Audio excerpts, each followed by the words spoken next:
N'hésitez pas à m'interrompre pour des questions, c'est pas du solennel, etc. Donc le thème, c'est comment organiser et piloter un projet no-code et low-code avec succès, surtout si c'est pas un MVP ou une petite application.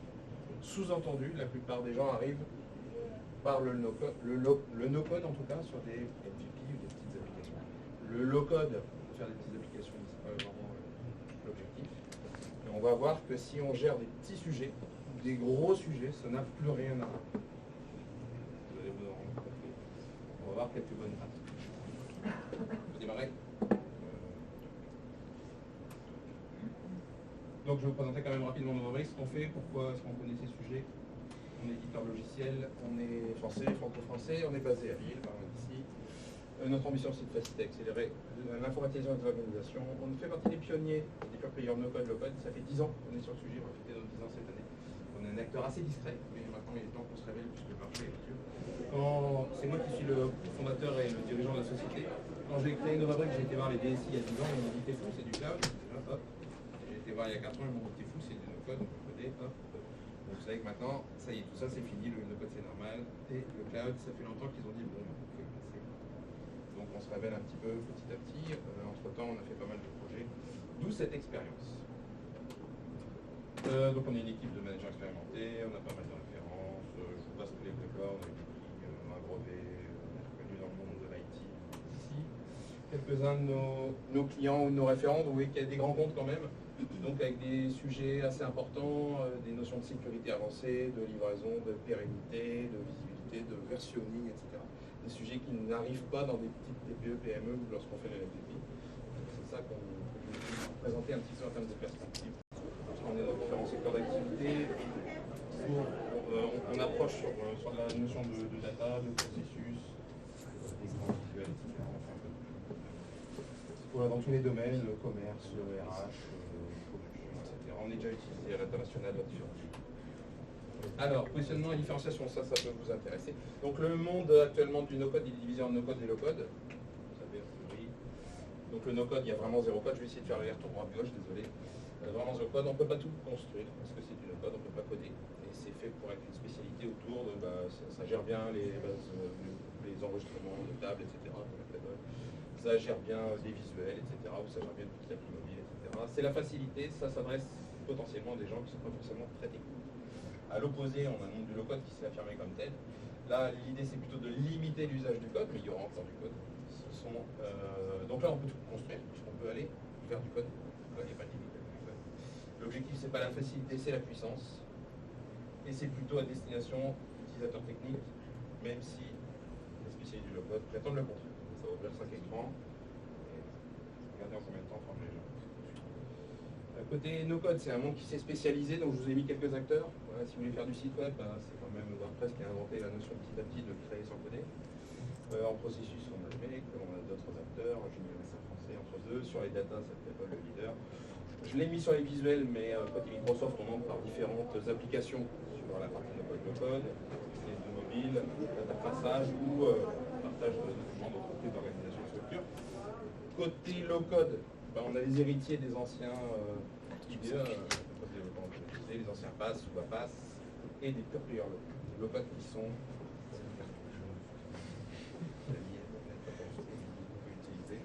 on a des pure players qui sont lancés comme tels. Sachez que ça, ce sont des Européens qui ont tellement levé qu'ils ont dû devenir Américains. Il a été racheté par Siemens. Pour le système, ils sont ici. Alors, j'ai pas de débug, la conférence, c'est simple, dans la conférence, ça se dit que c'est bien. Si vous rencontrez des acteurs, il y en a plein, vous le savez. Donc au milieu, il se dessine une nouvelle famille, qui est difficile à composer au milieu. Ce sont des acteurs qui font du no-code complet ou intégré, ça fait faire à peu près de tout. Et avec la possibilité de coder, c'est un peu le code. Qu'est-ce qui se passe, on peut. Donc là j'ai mis plusieurs acteurs, vous allez en reconnaître un ou deux, et nous on est positionné dans cette famille. Donc j'ai mis Bubble parce qu'on sait coder quand même sur Bubble à un moment, donc on sait un peu débrayer tout ce que fait Bubble. Aux États-Unis il y a une Corp qui est positionné là-dessus également, et nous sur la partie. Donc c'est pour ça que je dis souvent on fait du no-code et du low-code, c'est pas forcément une opposition. Ce qui est difficile c'est de faire le lien entre les deux, de donner une cohérence à quelque chose qui est à la fois facile et puissant. On y reviendra, c'est pas vrai. Donc la facilité du code, on est français, blablabla, on passe tout ça. Donc l'idée c'est la facilité et la rapidité du no-code avec la puissance infinie du no-code. Si on a le meilleur de chaque monde, ça se passe bien. Bien entendu, pour apporter tout ça, c'est difficile. Les acteurs préfèrent se spécialiser, c'est plus facile de vendre ce modèle. Plus clair, plus simple. La valeur, bah, c'est la réduction des délais dans les projets, vous savez, ça va plus vite. La réduction des coûts, qui dit passer moins de temps, dit que la charge totale dépensée sur la construction de l'application va être moins. Donc, dans un système où on répète ça comme une direction informatique, ça permet de réduire les coûts de chaque projet ou de faire plus de projets avec le même nombre de personnes.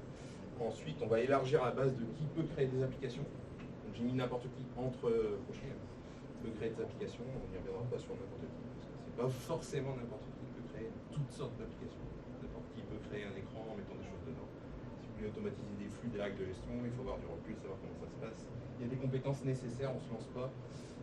Si vous prenez les commandes d'un avion, vous savez où scratcher. Si vous prenez les commandes d'une grue, vous allez commencer par détruire les bâtiments avant d'arriver à construire quelque chose. Il y a quand même de la compétence nécessaire, à la fois sur les outils, mais sur les méthodologies de construction d'un système informatique. S'il est simple, c'est pas grave. S'il est plus complexe, il en faudra. Donc les utilisateurs visés, ça peut être des gens techniques, à partir de ce type de plateforme. On a nous, puisque c'est du low-code également, ça peut être des gestionnaires de projets, IT, MOA Business, ou du citizen dev. Voilà, ça c'est pour finaliser un petit peu sur ce qu'on fait nous, quelques exemples d'applications, de design qui ont été construits. On attaque notre sujet principal, et puis je vous invite à m'arrêter, poser des questions, n'hésitez pas là-dessus. Donc quelle est la différence entre un petit projet, une petite application MVP et une application d'entreprise, enterprise en anglais, c'est vraiment une grosse entreprise, c'est pas que compagnie. Alors, c'est très simple, je prends souvent les comparaisons avec le monde du bâtiment. Pourquoi est-ce qu'il faut faire du no-code? Plus personne ne vient assembler des briques en bas du bâtiment. On ramène les briques déjà faites, voire on ramène des pans de murs déjà faits. Ça, c'est une bonne analogie. Deuxième analogie sur le monde de la construction. Vous voulez construire une tente d'anière pour vos enfants dans le jardin. Vous prenez 5 planches, vous les mettez ensemble, mettez une couverture, ce sera très bien. 3 clous, une vis si vous voulez. Il n'y a pas besoin de plan. Vous l'avez dans votre tête, vous n'allez pas le poser sur un papier, parce que c'est juste pour faire une petite tente d'Indien. Donc si vous avez un MVP, si vous avez une petite application, si vous voulez partager simplement de la data rapidement, c'est une tente d'Indien. Oui, je sais ce que je veux, je l'ai en tête, c'est simple, c'est borné, il n'y a pas besoin de choses compliquées. Mais peut-être que vous allez vouloir plutôt une cabane complète. Voilà, on va réfléchir à comment on assemble les planches. Je ne vais peut-être pas acheter ces planches-là, je vais réfléchir à comment je les assemble également. Vous voulez peut-être construire une maison pour vivre. Voilà, c'est ça. Déjà en termes de compétences, voilà, ce que je sais faire et comment je vais faire ça et quel temps ça va me prendre. Vous voulez construire un building. Donc vous voulez construire quelque chose de simple ou de moins simple. Là, ça ne va pas être les mêmes impératifs, il n'y a pas les mêmes conséquences à ce que vous allez faire. Donc c'est pas la même méthode du tout. Ça vous parle? Il y a des gens qui ont déjà essayé de faire directement des buildings avec des outils no-code. Bon, bah, à un moment, c'est ce qu'on appelle le plat de spaghetti en informatique. On est fait dans tous les sens. Ah, il faut ça, je rajoute. Oh, bah, ouais, ça le fait si tu veux dans l'écran 18, tu peux le faire. Tu peux pas le faire là, mais tu peux le faire de l'autre côté. Quand je t'ai mis un autre outil qui le fait, et puis si tu synchronises avec ce bouton, ça arrive dans l'outil numéro 3. C'est pas très uniforme. Ça finit par tomber à peu près en marche, il ne faut pas soulever le moteur et le jour où il faut faire évoluer tout ça, c'est bon. Donc il y a une méthode à prendre pour pas tomber dans ce type de piège. Si vous avez une petite application, MVP, une petite application, souvent, je vais prendre l'exemple du MVP. On va souvent avoir des porteurs de projets ou des acteurs de l'entreprise qui sont du métier. Donc vous connaissez votre besoin, c'est le vôtre. Voir si c'est un MVP pour créer une entreprise, ben, c'est votre bébé. En général, comme c'est MVP minimum, ça va être un besoin déjà simple. Je vais déjà faire une version 1, on verra pour la faire évoluer. C'est un besoin connu, c'est le mien ou c'est mon métier. Donc, je connais bien ce qui se passe derrière. Ah, c'est pas si simple, on va simplifier ça comme ça. En fait, déjà ça, c'est déjà super utile. Donc vous connaissez le besoin. C'est un besoin qui est stable. Oui, je voudrais vraiment le faire, je voudrais le faire, je sais ce que c'est ça que je voudrais faire. C'est pas un besoin qui va forcément évoluer, changer, sur lequel vous n'avez pas la main. Ensuite, quand vous êtes le constructeur, personnellement, c'est vous qui allez être le juge. Oh, ça me plaît bien. En général, on est satisfait de son travail. Vous faites un dessin, je sais pas. Montrez à quelqu'un, dites faites la déco chez vous, faites montrer à quelqu'un. Voilà, ça va être en fonction de ses goûts. Donc là, ça va être pareil. Moi, je connais le besoin, donc je peux dire que ça y répond. mais c'est moi qui vais juger le résultat. Bah, je trouve que c'est pas terrible, je vais l'améliorer. Ah bah là, je suis satisfait de moi-même. Si vous êtes satisfait de vous-même avec votre MVP, ça ne veut pas dire que vos clients vont donner de l'argent pour le payer. Ça veut dire que vous êtes allé au bout de votre idée, ça veut dire qu'il y a un marché. Ça ne veut pas dire que l'outil va être reconnu par la cible. Il va se dire, bah oui, je vois que ça me fait gagner du temps, c'est génial, je suis prêt à payer, t'es prêt à payer combien 3 euros, c'est plus, etc., etc. Donc là, vous avez un parti pris parce que vous êtes vous-même le constructeur de votre propre application. Et ensuite, vous savez qu'elle va aller on ne va pas vraiment aller très loin en usage, ça MVP. Donc c'est, bah, voilà, l'application elle est comme telle, c'est la V1, c'est ma V1, on verra si elle bouge. Il n'y a pas forcément de plan pour la faire beaucoup évoluer, il faut déjà valider que c'est bien faisable, que c'est bien accepté par vous-même, par le marché, etc. Il n'y a pas d'alternative dans le sens où il n'y a pas de concurrent qui est en train, auprès du même public, de présenter un autre MVP. Moins cher, plus beau, meilleur, plus intégré, etc. Donc une entreprise, c'est la même. X concurrent peut vous dire, bah, moi j'ai une autre alternative. Hein. Ouais, elle est plus sexy, elle est déjà installée chez une base.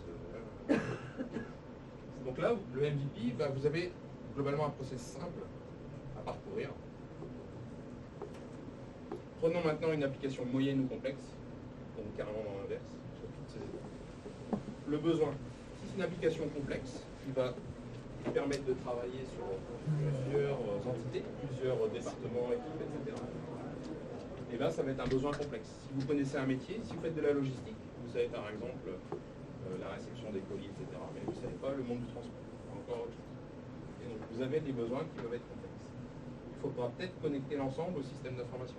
Voilà, j'ai besoin de quelqu'un, comment je fais pour récupérer la liste de mes fournisseurs, de mes clients dans une entreprise. Si vous êtes tout seul, il n'y a pas de référentiel existant. Vous êtes dans une TPE, il y en a très peu, c'est de l'Excel. Vous êtes dans une ETI ou dans un grand groupe, c'est pas la fête. La liste des clients, elle est centralisée. Si chacun a sa liste des clients, ça ne va pas. Un référentiel unique, il faut pouvoir le connecter. Vous n'allez pas reconstituer une deuxième liste des clients, parce qu'elle va évoluer dans la réalité, etc. Il faut pouvoir se connecter à des référentiels de données. Le besoin, il n'est pas forcément bien connu. Vous pouvez être amené vous-même, en tant que consultant, à créer des applications pour d'autres personnes. Donc vous pouvez très bien ne pas du tout connaître le besoin. Ne pas être un acteur métier. C'est très différent. Et en plus, le besoin peut évoluer ou changer. On parle de stabilité du besoin. Quand vous demandez à une TPE ce qu'elle voudrait faire pour sortir d'Excel, ce qu'elle vous dit, quand vous le livrez, c'est pas ce qu'elle veut. Elle ne sait pas bien exprimer, elle ne sait pas s'exprimer. Il y a ce qu'on appelle des besoins. Ah, je ne l'ai pas dit, ça va de soi. Mais ça va de soi que je veux un reporting en plus. Ah, ça dit quand même. Ça va de soi que je voudrais voir les statistiques dans l'autre sens aussi, à la fois par région, mais par mot. Oh, pas fait. Donc, tous ces besoins peuvent ne pas apparaître ou évoluer ou changer. Dans une grande structure qui est en bouleversement, le besoin que vous avez, alors typiquement, avant c'était sur des cycles longs de production par du développement, quand vous lanciez un projet de développement dans certaines entreprises, le temps que ce soit disponible pour les utilisateurs, le besoin avait déjà changé. Le marché a bougé, on travaille plus en direct, on fait de l'indirect, on passe plus par la France, on passe par l'étranger. Donc ça peut changer. Est-ce que vous êtes qui est le juge de l'application que vous allez construire ou aider à construire? Ben déjà, si vous ne connaissez pas le besoin, vous ne pouvez pas être juge. Donc c'est pas vous le juge. Vous allez devoir demander à celui ou à ceux qui disent qu'ils vont donner une application si ça leur convient. Je vous rappelle qu'ils ne vous ont pas tout exprimé spontanément, ils n'aiment pas rédiger des cahiers des charges de flash. Donc ils auront des besoins à vie, ils ne vont pas se reconnaître forcément complètement dans l'application. Ça c'est pas mal, mais il manque ça. Donc ce sont les autres qui vont juger le résultat et forcément avec un esprit critique. Ah ce serait bien, mais ah c'est dommage, ah vous pouvez rajouter encore quelque chose, etc. Donc vous allez y avoir de l'itération ici.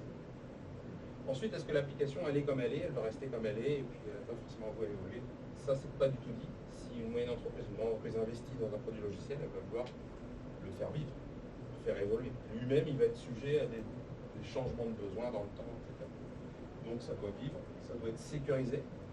Parce qu'une TPE, déjà, si elle a un outil, elle est contente. Elle réfléchira à la sécurité demain ou après-demain.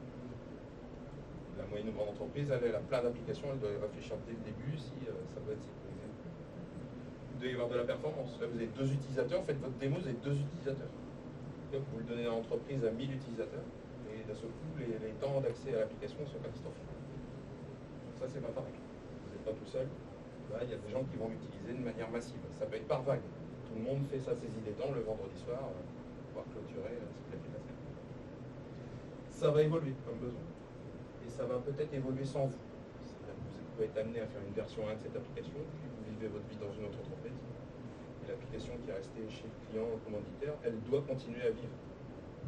vous n'y êtes plus. Le concepteur, le réalisateur n'y est plus. Donc il faut permettre au successeur de reprendre en main l'application, qu'elle puisse continuer à vivre. Enfin, il y a des alternatives.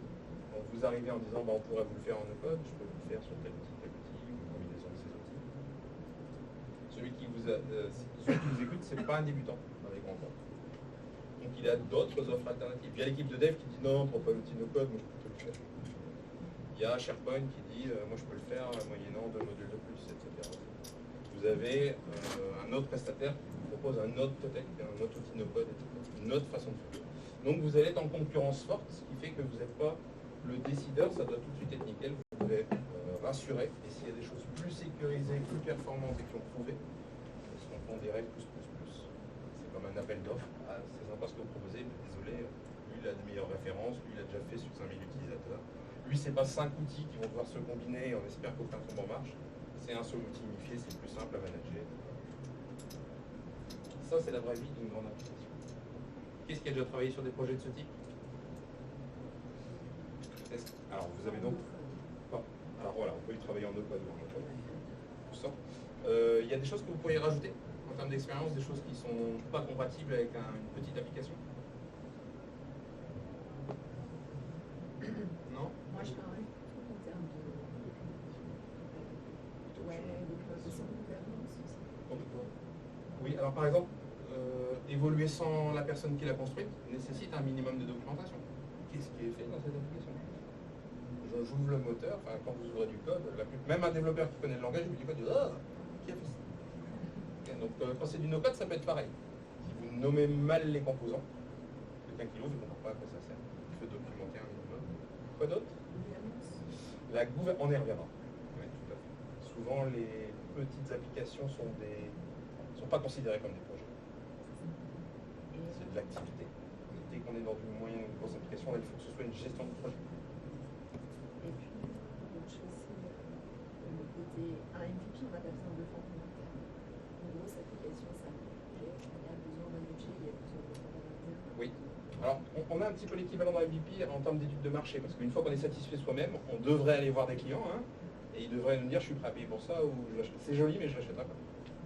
Donc, on a quand même cette devoir de vente, de séduire un petit peu les utilisateurs finaux, mais sur une grosse... Alors, la différence, c'est pour moi, dans une grande entreprise, il y a de la politique. Il ne suffit pas que ce soit utile. Voilà, il faut déjà avoir un cycle d'accompagnement, avoir limité les freins en interne.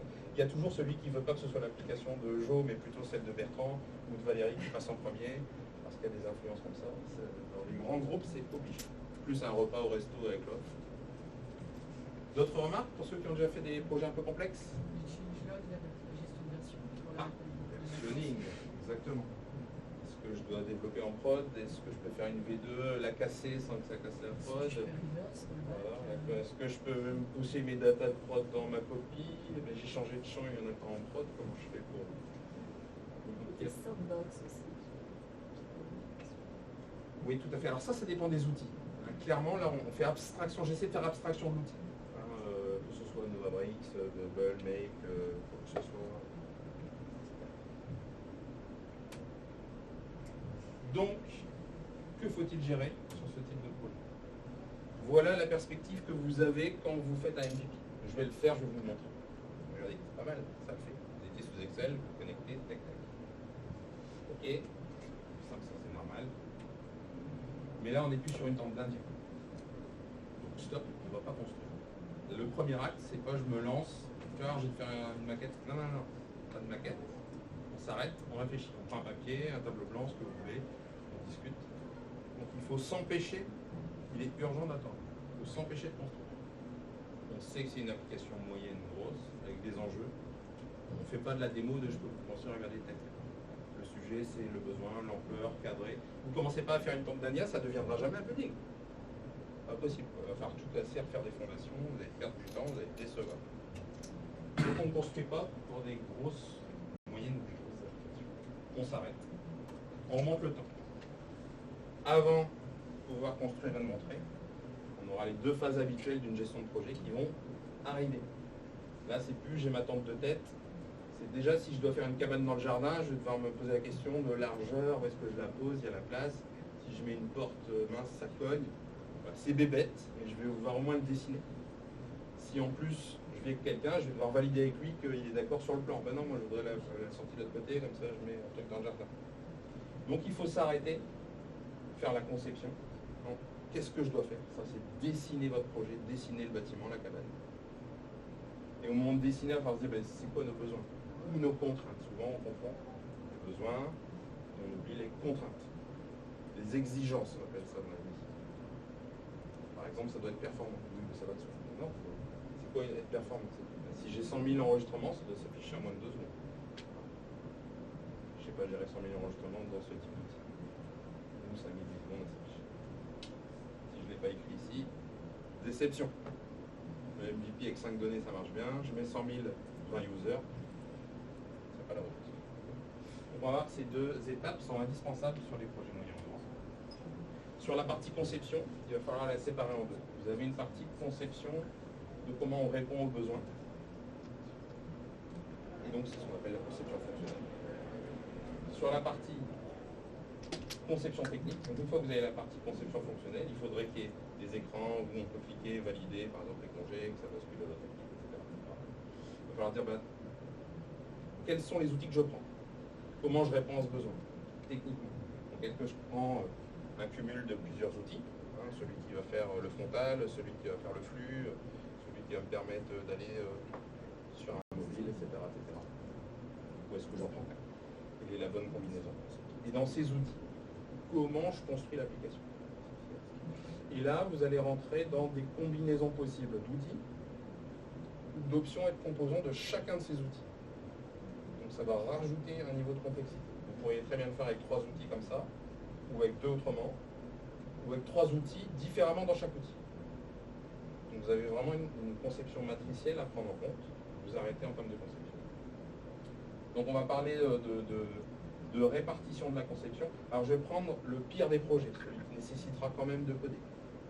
Si c'est un projet important, il y a des chances qu'on tombe sur. Je ne sais pas le faire sans code.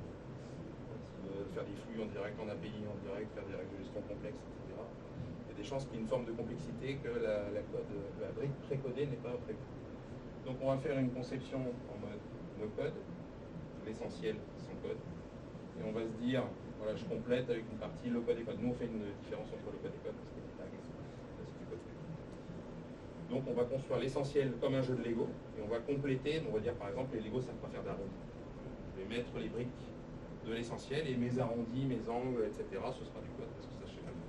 Typiquement dans un gros projet, vous allez vous intégrer avec un autre système d'information.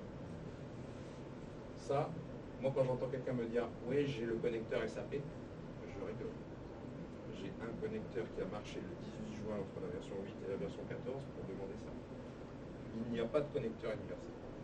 Il va falloir coder, imbriquer, déclarer des choses, au moins dans les connecteurs, voire coder le connecteur. Donc si vous voulez vous relier à un système d'information, il va falloir envisager une partie code. Le connecteur universel n'a pas encore été inventé. On y travaille. Ensuite, on a une conception qui va être en fait différente de comment concevoir un chef de projet avec quelqu'un qui va coder. Pourquoi? En code, on peut aller en ligne droite. Je fais ça dans cet écran-là, je le mets comme ça, et si les managers ils ne voient pas tout, et si je peux coder en ligne droite. Si vous voulez utiliser des fonctions no-code, vous devez privilégier le no-code pour limiter le code. C'est la théorie. Attention, si vous mettez des outils, j'ai des exemples d'outils low-code, faits pour coder aussi, mis dans les mains de développeurs, où ils s'embêtent plus. Ils codent. On fait ça, c'est simple, on se prend pas la tête, je ne comprends pas toutes les subtilités de l'outil, je vais le coder. Donc on perd des avantages. Donc il faut avoir une conception orientée. Data-driven, c'est no-code-driven. C'est-à-dire qu'on va dire comment je fais pour concevoir le maximum en no-code, pour que ce soit quand même performant, etc. Que je réduise le nombre d'applications. Hein. Si vous avez un circuit qui lance 18 applications les unes les autres, bon bah ça tombe en marche le jour J. Rendez-vous dans 2 ans pour voir ce qui se passe. Quand chacun aura fait évoluer sa stack. Donc on va essayer de limiter les outils à utiliser. Chaque outil est une faiblesse supplémentaire de connexion avec un autre outil. Et on va orienter le tout pour faire le moins de code possible. Parce que c'est la stratégie. Donc code, et en plus en termes de maintenance, plus il y a de code, plus c'est compliqué. Alors pensez à l'avenir. Donc on va se demander comment on va le faire avec le moins d'outils possible, avec le moins de code possible. Donc c'est vraiment une conception orientée no code. Ça veut dire réduire le code, ça veut dire qu'on va boucler. Ça veut dire qu'on fait une première conception, ah ouais mais là je dois coder tout ça. Et si je faisais autrement, ah ouais je pourrais passer par un autre outil, là j'ai pas à coder. Mais dans ce cas-là, j'aurais une brique qui transforme, une autre brique qui retransforme, et ça va, j'ai moins à coder. Mais j'ai mis 18 briques. Donc vous allez avoir un curseur à régler. Je peux le faire en no-code, mais là j'ai 400 briques qui se connectent. Ça va pas être performant, etc. Je peux le coder. Donc je peux prendre une ou deux briques qui marchent bien et je mets un tout petit bout de code. Vous avez de l'arbitrage à faire. Obligé. Soit dans le cadre d'utilisation de plusieurs outils, pour ceux qui ont des stacks, soit dans le cadre d'un seul outil, même chez nous, chez Novabricks, où on sait à peu près tout faire dans la même plateforme, il y a toujours plusieurs façons de faire la même chose. Et donc c'est une perspective de construction et de maintenance qu'il faut avoir en tête. Donc il faut boucler sur la conception en disant je peux le faire comme ça, mais ça ne va pas être facile à maintenir. Je peux le faire comme ça, mais c'est pas aussi performant. Je peux le faire comme ça, j'évite du code, mais c'est super tordu à maintenir. Donc je vais faire le 3/4 en no code, par exemple, je vais faire un tout petit bout de code. C'est clair et ça permet de maintenir facilement, par exemple. Donc on va avoir une conception vraiment dédiée à travailler en no code, qui va être donc une conception basée sur ce que proposent les outils en no code. Donc quand vous travaillez avec une seule plateforme générale, il faut bien la connaître. Quand vous travaillez avec une combinaison de plateformes, il faut toutes bien les connaître. Il faut savoir que cette plateforme-là me permet de faire ça, ce que je ne fais pas l'autre. Donc je vais déporter le sujet dans l'autre. Et elle sait bien le faire. Puis je le ramène, et lui il fait bien ça. Lui il fait bien le formulaire complexe, puis bien sûr le flux. Donc vous devez absolument connaître toutes les fonctionnalités, on va dire, des outils. Donc plus vous avez d'outils, plus la somme de connaissances à avoir est importante. À nouveau, le fait de réguler à moins d'outils, pour l'essentiel, c'est une bonne pratique. Et au sein même du même outil, nous c'est le cas chez Novabricks, j'imagine que c'est le cas chez tout le monde, souvent faire la même chose de plusieurs façons. Donc il y aura l'expérience, et il y aura le senior à côté de vous qui a déjà fait cette chose, qui a déjà eu le problème, qui va pouvoir vous conseiller. Donc, allez toujours voir, quand vous avez cette complexité, je peux le faire comme ci, comme ça, allez voir quelqu'un qui a plus des seniorités sur ces outils, qui va pouvoir vous conseiller. Par exemple, vous avez des fournisseurs qui disent que c'est tout à fait faisable chez eux. Oui, mais c'est pas performant. Vous êtes obligé de rajouter ça. Ou vous êtes limité à 100 000 lignes pour la version dont vous avez le budget, etc. Allez bien vers la connaissance complète de tous ces outils. Alors j'ai rajouté ici des flèches, parce que quand on veut réduire absolument le code, parfois on va être obligé de repartir vers mais c'est quoi ton vrai besoin? Toi tu voudrais l'outil magique, quand tu arrives, t'as rien à faire, tu fais un clic, tout se déclenche à distance. Mais si je te mets un deuxième bouton, si tu cliques 2 fois, ça te va quand même. Parce que là, 18 jours de code pour faire ton truc magique. Et si tu as un bouton, tu dis, tu attends que ça mouille, et après tu fais go, ça me permet moi de tout faire en no code, quasiment pas de code. Donc on va faire des allers-retours dans le besoin pour savoir, et on va qualifier le besoin. Donc là on rentre dans des projets complexes. Le besoin, ça doit pouvoir être listé. Ce sont des cas d'usage. Telle personne qui a tel droit doit pouvoir faire ça sur le système. Et après, quand vous avez des applications complexes, vous avez une liste assez conséquente de telle personne qui a tel droit de pouvoir faire ça sur le système. Valider un congé, créer un congé, etc. Dans ces requirements, ces needs, vous allez aussi classifier. Ça, c'est une priorité 1, c'est incontournable. 2, c'est vachement bien de le mettre. 3, ce serait le rêve. Donc ça veut dire que les fonctionnalités 3, si vous ne savez pas les faire ou que il faut beaucoup coder, on pourra le faire plus tard, ou on s'en passe. Pareil sur comment on va répondre aux besoins. Souvent les gens parlent de réponse, ils ne parlent pas de besoin. Ils voudraient un bouton pour cliquer pour... Non, tu voudrais quoi? Que les congés soient toujours validés dans les 15 jours qui suivent leur demande. C'est différent. Donc je peux mettre un automate qui me relance.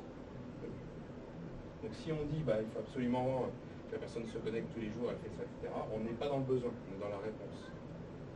Il faut remonter au besoin. Quand on ne sait pas utiliser les briques no code facilement, on va essayer de négocier le besoin. Alors, il y a un proverbe qui dit donne-moi ton besoin, je t'apprendrai à ton passé. C'est pas une bonne pratique. On liste les priorités. Les priorités indispensables, c'est fait. Mais il y a plusieurs façons de faire. Moi, je prends souvent une autre image. C'est si mon besoin, et là je l'exprime comme besoin, c'est voilà, je viens d'hériter de 5 milliards, je suis riche, je suis dans une entreprise, je veux pouvoir aller à ma voiture sans être mouillé, parce que je suis dans le temps avec eux, ça arrive. Donc je voudrais toujours aller à ma voiture sans être mouillé. Ça, c'est mon besoin. Je sais bien l'exprimer comme un besoin. Il y a plusieurs façons d'y répondre. On me met un parapluie à disposition, on me met un bodyguard qui me tient le parapluie, on m'approche, on fait des travaux, on m'approche la voiture du bâtiment, ou on me fait un tunnel jusqu'à ma voiture. Mon besoin sera honoré. Je me sentirai flatté d'avoir un porteur, mais moi, j'ai pas besoin d'un porteur, je peux prendre mon parapluie moi-même, ça répond mon besoin. Vous voyez, ça c'est important de revenir quand il y a des problématiques de construction, on revient aux besoins. Mais quel est vraiment ton besoin?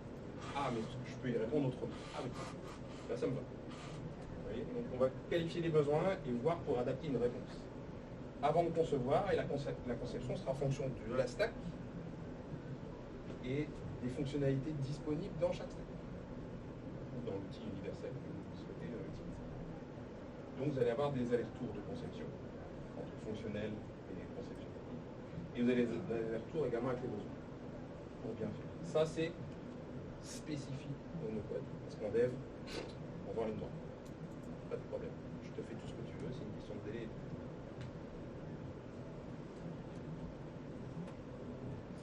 On a oublié de parler non pas que des besoins, mais des exigences, des contraintes. Oh, il y a des exigences. Bah, ça marche en MVP, j'ai mis 3 données, je me suis connecté tout seul et c'est performant et ça marche bien sur mon PC qui est de dernière génération avec un browser natif. Pas de pauvre, vous êtes les restos du cœur, vous avez un réseau français qui est fait de vieilles machines avec des vieux navigateurs. Donc si vous avez la nécessité d'avoir du JavaScript qui prend beaucoup de RAM, ça va pas marcher. Ah, j'ai oublié le contexte d'usage des autres. Moi, ça marche bien sur mon poste. Qui n'a pas vu un développeur quand on lui ramène une anomalie dit moi, ça marche bien sur mon poste.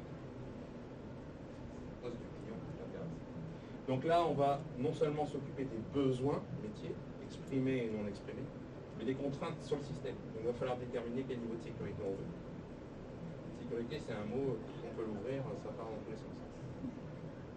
On peut faire 3 conférences, 10. Donc on peut décliner ces mots sur l'ensemble des acteurs. Par exemple, nous, on travaille avec EDF, le genre d'entreprise un peu sérieuse qui fait du nucléaire.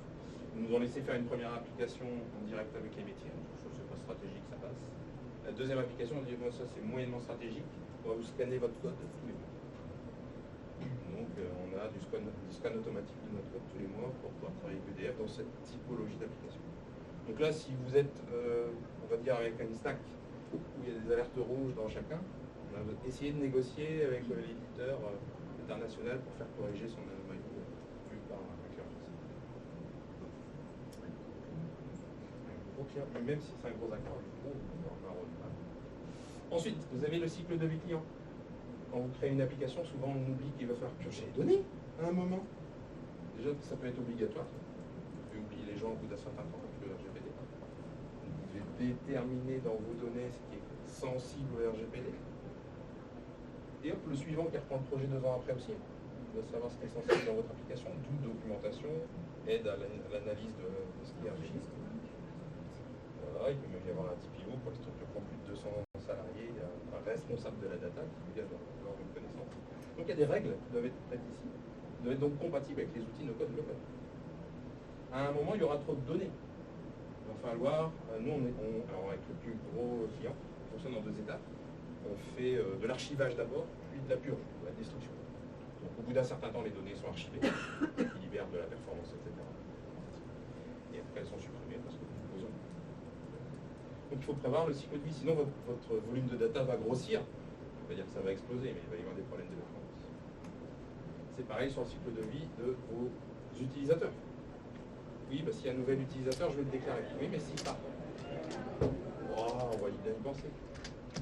Ah, c'est une faille de sécurité. Quoi. Parce que lui, ça fait 2 ans qu'il a quitté l'entreprise, son poste a été volé, puis on se connecte. Le versionning, on en a parlé tout à l'heure. Oui, vous avez une version qui marche bien, moi j'appelle ça, c'est tombé en marche. Je ne sais plus. Regardez, ça marche bien. Les 5 flux, les 18 machins, ils se coordonnent bien. Hop là. 1 an après, tout a évolué. Et vous-même, votre besoin évolue, vous devez rajouter des fonctionnalités ou en enlever. Comment vous gérez le fait que vous ne cassez pas tout, vous dites ah, je dois arrêter la prod, je dois bricoler. Gestion de versionning. Performance, on en a parlé. Je vais vous donner un cas concret qu'on a eu chez la STEAM. La STEAM, c'est la direction informatique du groupe Les Mousquetaires, donc Intermarché, Netto, Rodil, l'écosystème des Mousquetaires. Ils ne savent pas gérer en interne sur leur ERP les exceptions de facturation. Ils ont prévu 100 000 € de jambon qui arrivent en facture et ils reçoivent 110 000 € de jambon. Donc ils ne vont pas payer toutes les factures qui ne sont pas à la somme près.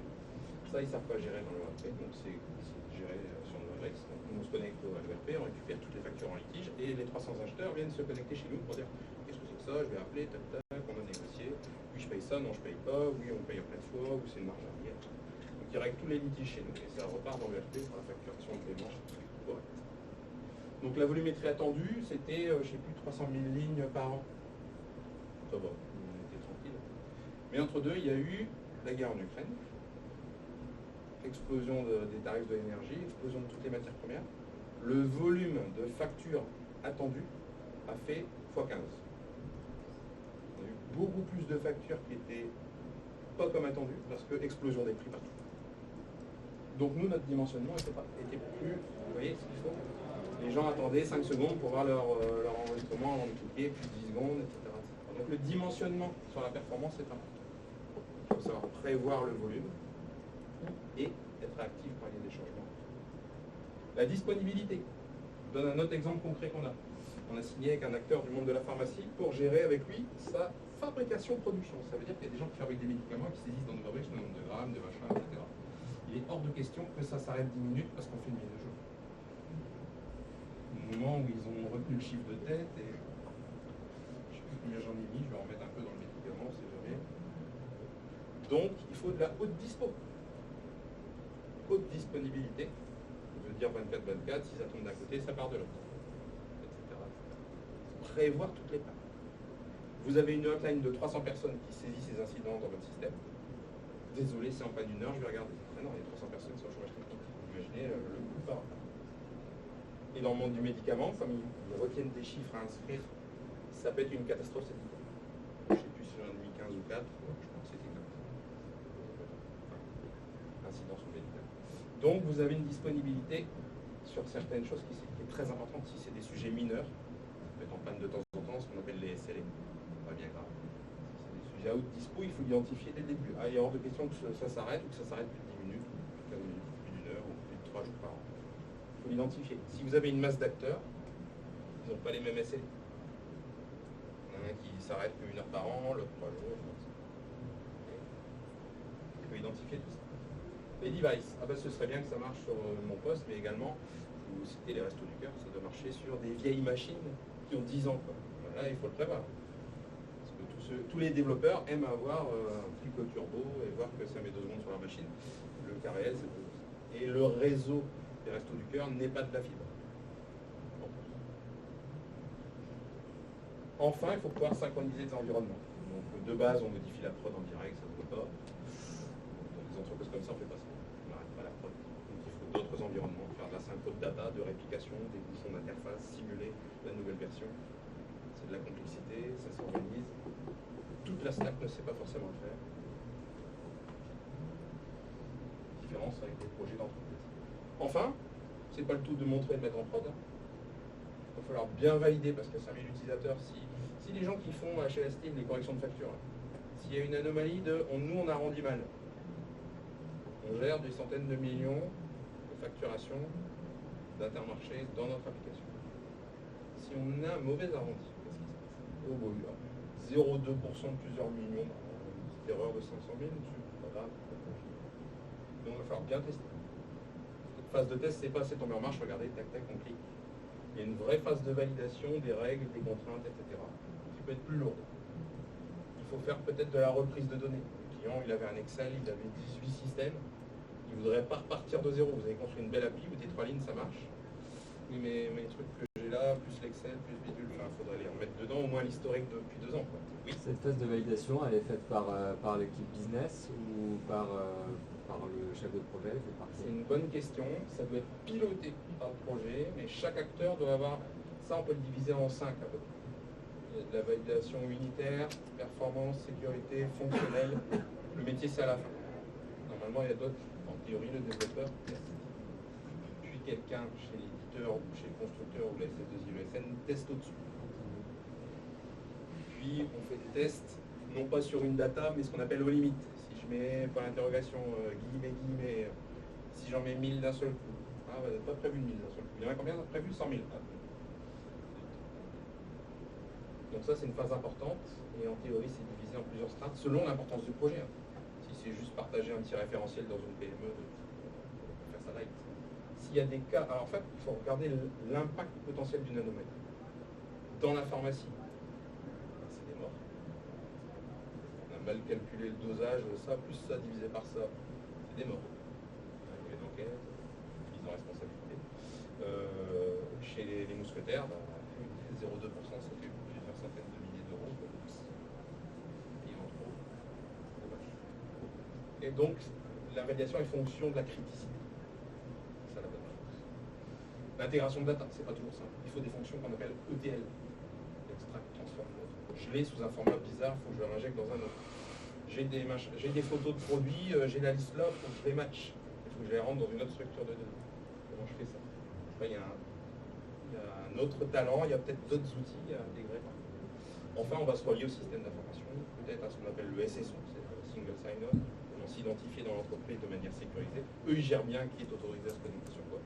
Pour se connecter à ce système, ça va permettre de dire non, vous n'avez pas le droit, vous avez le droit, mais vous voyez que ces écrans-là. Il y a un certain nombre de choses à faire. Enfin, c'est pas parce que ça marche sur un que ça va marcher dans tous les cas, partout. Donc il peut y avoir une phase de déploiement, qui n'est pas du déploiement du code, qui est ce qu'on appelle des phases pilotes. D'abord tester dans le magasin 1, puis la région 2. Là, ils vont remonter 400 manques, etc. Donc je ne veux pas le générer à toute la France avant d'avoir des phases de pilote. Et sûrement que comme il est assez complexe, cette phase de pilote va nous donner des anomalies, des manques, ce qu'on appelle des manques. C'est pas une anomalie, on n'y a pas pensé. C'est pas bien. Ça ne peut pas être géré comme ça, on a oublié d'informations.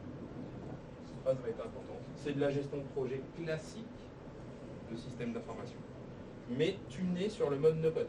Parce que là, on ne peut pas corriger directement le code. Alors, repasser dans un circuit. Et donc, on est d'accord, c'est de la gestion de projet. Et donc, on a le pilote, c'est le pilote du projet. Il doit s'occuper de quels sont les tests à faire en fonction de la criticité du projet. Donc, c'est là-dedans qu'on va parler de criticité. Donc, ça va pondérer ici. Oh, on va faire 2 heures de test, ça va. Non, on va faire 3 semaines de test. 500 000 euros, on va s'arrêter. Une erreur de 500 000 euros d'un mois qu'on n'a pas vu pendant 6 mois. On va s'arrêter, tester un peu. Et ce qu'on oublie, ça, vous avez vu mon appli? Hop, elle est en prod, c'est bon. C'est que ça ne représente qu'une phase très minime du cycle de vie de l'application. Parce qu'une fois que vous avez livré votre client au passé au suivant, l'application, elle va continuer à vivre, à évoluer, à être en bug, en panne, elle doit être performante. Moi, j'ai prévu 300 000 lignes, on m'en envoie 15 fois plus. Qu'est-ce que je fais? Donc, il faut à nouveau prévoir la disponibilité du run. Si c'est X partenaires, c'est le plus faible maillon de la chaîne qui vous handicap. Disponibilité de performance. Ça doit être maintenable. Donc, vous partez pour une autre mission. Qui c'est qui vient regarder dans le no-code ou dans le low-code ce qui ne va pas? Maintenir de la compétence. On ne balance pas ça à l'équipe exploitation production. Voilà, c'est pour vous. Si c'est en panne, vous criez, on essaiera de trouver quelqu'un qui s'y connaît. Mais du no-code, c'est spécial, vous ne pouvez pas comprendre. Il faut quand même maintenir l'ensemble. Il faut que ce soit sécurisé parce qu'il y a des failles qui apparaissent au fil du temps. Ce qui n'est pas une faille aujourd'hui va être découvert comme une faille dans le temps. Il faut pouvoir maintenir la sécurité dans le temps. Je vais vous donner un exemple. Je vous ai dit que EDF nous scannait tous les mois. On n'a pas changé de version. Il y a un mois, ils nous ont dit 0 anomalie. Le mois d'après, ils nous ont dit anomalie mineure. De toute façon, on n'a rien fait. Ben oui, mais ils ont découvert que ça, plus ça, plus ça, ça peut être une faille. Avant, ils ne l'avaient pas découvert. Ça devient une faille déjà dans des outils de code. Et le système qui a été construit doit évoluer. Parce qu'il ne va pas rester comme ça. Nos métiers vont changer, etc. Donc, on va les faire évoluer ensemble et prévoir un jour la sortie de ce produit. Pour être remplacé dans SAP par exemple. On va dire comment on exporte les données. Il faut aller dans tous les outils, tu fais l'API, tu ressors en export, etc. Voilà. Comment on fait pour en sortir, pour réintégrer les données? Donc vous voyez la place relative du moi je sais construire et je sais montrer mon produit. Petite appli, ça suffit. L'attente d'Indien, toc toc, génial. C'est tombé au bout de 5 jours, on s'est amusé, c'est pas grave. Oui mais ça doit tenir 10 ans. On va pouvoir mettre des voitures dedans. Donc la place relative de simplement construire, il faut l'envisager comme un projet et ne pas oublier tous ces aspects. Par contre, le cycle de vie, il est façon no code. C'est spécifique, c'est pas du code. On ne peut pas appeler ici le développeur PHP pour aller modifier l'outil no code. Donc il y a de la maintenance à prévoir, il y a de la gestion de compétences dans l'organisation. Vous ne pouvez pas venir pour un one-shot, mettre en place quelque chose et partir. Il faut qu'ils aient une ressource no code ou low code sur les mêmes outils. Forcément, s'il y a plus d'outils, vous leur rajoutez des contraintes. Quelqu'un qui sache gérer l'un, puis l'autre, puis le troisième, puisqu'on se connecte aussi et qu'on ramène le flux dans le cinquième. Ah d'accord, on va développer 5 compétences de plus dans mes équipes IT. Voilà, on arrive à peu près à la fin. Donc, arrêtons-nous de construire, réfléchissons, pilotons le tour. Il n'y a pas de nouveauté sur les étapes, il y a une nouveauté de comment on doit le faire du fait que c'est du no-code et low-code. Parce qu'on ne va pas en ligne droite. Parce que c'est une compétence nouvelle. Développeur PHP, on sait le trouver. Vous avez développé à Bordeaux un truc dans 3 stacks là, vous repartez. Alors comment on fait? Ou ailleurs. Comment on fait? On n'a pas la compétence. Il faut gérer tout ça. Question?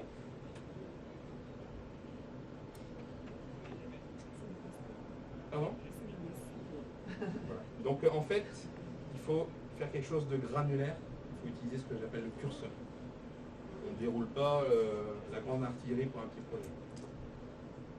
Par contre, il faut prévoir si ça devient un moyen ou un grand projet. Ce que vous pouvez faire et qui n'a pas d'impact avec une stack de 10 outils aura un impact s'il y a de la volumétrie, des contraintes de disponibilité, de performance dans une production qui devra être faite sans vous. Et avec des éditeurs qui ont des roadmaps qui peuvent bouger les données. Donc il faut avoir tout ça en tête selon le dimensionnement du projet. J'aurais une remarque par rapport à ça. Oui. Moi, je pense qu'aujourd'hui, dans le développement traditionnel de solutions, on a le DevOps qui a cours et qui est pas mal. Et, Oui. un des trends possibles serait à l'image de l'intelligence artificielle. On a le MLOps qui se développe aussi, on sait automatiser un certain nombre de choses avec des reculs et des recalibrages de modèles. Probablement que demain, dans nos codes, alors nos codes a fortiori, parce qu'il y a du code, et dans les no code, on saura avoir aussi des phases d'automatisation, de CI/CD, par exemple, de développement, des choses comme ça, ce qui est assez rassurant pour l'avenir. Après, ça n'enlève pas que toutes les problématiques que vous avez évoquées, quelle que soit la solution technologique qu'on utilisera, elles existent. Que ce soit du no-code, du low-code, du dev, pur et dur, ça existe. Je pense que c'est un peu illusoire, effectivement. La particularité. De dire le no-code, c'est le nouveau Messi, machin, c'est la suite de la Terre. Les contraintes, voilà, elles sont les mêmes. Voilà, la particularité qu'il peut y avoir, c'est que si vous avez un éditeur qui est focus sur les grands comptes ou sur les makers, petits comptes, startups, il ne va pas avoir les mêmes priorités. Ah oui, c'est sûr. Celui qui est dans les startups va faire le forcing sur l'availabilité, la sécurité, la livraison. C'est dans sa roadmap native. Chez les autres, il faudra attendre. C'est pas ses clients prioritaires. Donc quand on commence à MVP avec des outils qui sont faits pour des petites structures, ça ne correspond en théorie pas à ce jour à vous fait de l'appliquer dans un autre contexte. Donc le choix de la bonne stack ou des bons outils est important par rapport au contexte. Il n'y a pas d'outil universel. Moi je dis, Novabricks, c'est pas un outil universel, on ne fait pas de site web, on ne fait pas de la masse avec 500 000 connexions simultanées, etc. Il y a des choses sur lesquelles c'est pas du tout. Il faut prendre le bon outil pour le bon projet, ou la bonne stack d'outils. Et donc il faut revenir aux requirements aussi. Ça devra pouvoir subir 1 million de lignes, 400 connectés simultanés. Est-ce que c'est faisable? C'est quoi les principales objections que vous avez sur les grands comptes pour du no-code, no-code? La latence déjà de transformation d'un grand compte est énorme. Il faut rajouter à ça la politique. Ceux qui disent que c'est rare, parfois il y a la politique. Non, il y a tout le temps de la politique. Donc quelqu'un a amené une idée, par principe on va le bloquer, même si c'est une bonne idée, parce que la dernière fois il nous a bloqué. Plus le fait que les grands comptes sont attaqués par les grands fournisseurs. C'est plus rassurant de faire rentrer Microsoft que de faire rentrer un acteur français. Après on se dit mince, j'ai mis du Microsoft partout et il y a le RGPD. Ah bon, on va attendre qu'il y ait des contrôles, etc. Donc, il y a des contraintes différentes. Ils ont besoin d'être rassurés différemment. La mise en concurrence aussi quand même chez la grande. Oui. Souvent les petits sont appelés pour faire baisser le prix des gros. Oui, alors Mais ça peut être mal fait parce que le gros va s'aligner. Parce que le gros n'a pas besoin de survivre. Bien sûr. Moi, il y a un an, j'ai fait un appel d'offres. On a éliminé Microsoft. On s'est fait griller par Google. Et l'acheteur m'a dit, je ne peux pas vous le dire, mais je vous le dis, ils vendent à perte pour gagner le marché. Ils s'en foutent, enfin, à leur échelle, c'est peanuts. Il faut travailler le monde. Donc, sur les grands comptes, il y a d'autres subtilités. Et il y a des enjeux qui dépasseront des boîtes moyennes, etc. C'est normal. Donc après, ça c'est un travail de ciblage et de commerce, enfin, pour celui qui veut vendre ou la prestation ou l'outil, ou les deux, d'avoir la bonne adéquation, de vendre le bon outil. Vous allez voir la Société Générale, des grands comptes. Si vous êtes Makers, Microsoft, la porte est plus ouverte. Si vous êtes Makers, d'abord. Ils font sûrement déjà un peu, mais ils ne vont pas l'ouvrir sur un grand secteur tout de suite parce que c'est américain, sécurité, affaires, hébergement. Alors que vous faites Microsoft, ils sont américains, mais en termes de perf, de machin, déploiement, ils sont rassurés, ils travaillent déjà avec. C'est des fournisseurs déjà référencés. On rentre plus facilement sur un fournisseur déjà référencé. Donc il faut trouver le bon marché avec les bons outils. Pas se tromper de stack d'outils par rapport au projet. Justement, vous avez déjà partiellement répondu, mais si vous deviez définir 3 stacks. Alors je suis pas expert, j'ai trop parti pris, et, parce que moi je fais un outil qui fait à peu près tout sauf ce qu'on fait pas, le web, l'embarqué mobile, mais en web. Gestion de base de données. Ouais, on fait la gestion de base de données. On fait tout ce qui est application métier. Donc tous les écrans, toutes les datas locales et tous les trois sujets, mais en mode application entreprise. On n'a pas de petit forfait à ce moment-là. Enfin, nous, on est ciblé sur. On n'a pas testé, parce que ça. Donc je suis assez mal placé parce que moi je considère que. Alors, je viens du monde de l'informatique et avoir une chaîne d'acteurs, c'est une faiblesse. Parce que la moindre interface entre chaque qui saute, toute la chaîne est rompue. C'est une chaîne, hein. La moindre chaînon qui tombe fait tomber toute la chaîne. Donc, il y a une bonne pratique en informatique, on réduit les compétences nécessaires, on réduit les outils. Donc, si vous avez un outil qui sait faire plus de choses qu'universel, c'est plus valorisé dans le monde des entreprises moyennes et grandes. À part si je choisis des briques qui sont interopérables, je peux la changer. Si j'ai ma base de données qui, pour une raison X ou Y, je suis sur l'un et ça ne me convient plus, je peux la changer parce que je me suis assuré que mon partage était... Oui, à l'instant T. L'un des problèmes, on peut y aller, je dépasse un peu. À l'instant T, ça peut être compatible comme ça et rétroactif comme ça et qu'on peut exporter. Et 2 ans après, la roadmap fait que c'est plus compliqué. Donc les acteurs ne s'entendent pas forcément tous pour être tous compatibles dans le temps de manière évolutive. La rétrocompatibilité n'est pas assurée par exemple. Je sais pas, lui, Dipop sera rétrocompatible avec. Je suis rétrocompatible avec moi-même, les autres. Oui, même la